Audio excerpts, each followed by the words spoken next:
আসসালামু আলাইকুম। স্বাগতম সবাইকে আপনাদের আজকের এই নতুন ভিডিওতে। আশা করি আপনারা সবাই অনেক ভালো আছেন।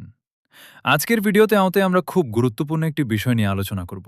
আর সেই বিষয়টি হলো গর্ভাবস্থায় আম খাওয়া কি নিরাপদ, এর উপকারিতা কি এবং কোন বিষয়গুলো খেয়াল রাখা উচিত। অনেকে এই বিষয়টি নিয়ে চিন্তায় থাকেন।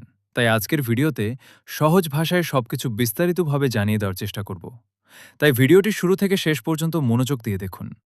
বন্ধুরা, গর্ভাবস্থা প্রতিটি নারীর জীবনের খুবই গুরুত্বপূর্ণ একটি সময়। এই সময়ে খাবার দাবারের প্রতি বিশেষ যত্ন নিতে হয়, কারণ মায়ের খাবারের উপর শিশুর সুস্থতা অনেকটাই নির্ভর করে। আর ফলের মধ্যে আম এমন একটি ফল যা প্রায় সবাই পছন্দ করে। বিশেষ করে গরমের সময় পাকা মিষ্টি আম খেতে অনেক ভালো লাগে। কিন্তু অনেকের মনে প্রশ্ন আসে, গর্ভাবস্থায় আম খেলে কোনো সমস্যা হবে কিনা। সাধারণভাবে বলতে গেলে, যদি সবকিছু ঠিক থাকে এবং ডাক্তার কোনো বিশেষ নিষেধ না দিয়ে থাকেন, তাহলে পরিমিত পরিমাণে পাকা আম খাওয়া নিরাপদ।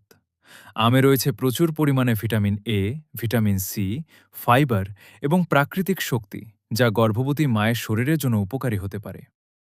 প্রথমেই বলি ভিটামিন সি এর কথা। আমে থাকা ভিটামিন সি শরীরের রোগ প্রতিরোধ ক্ষমতা বাড়াতে সাহায্য করে।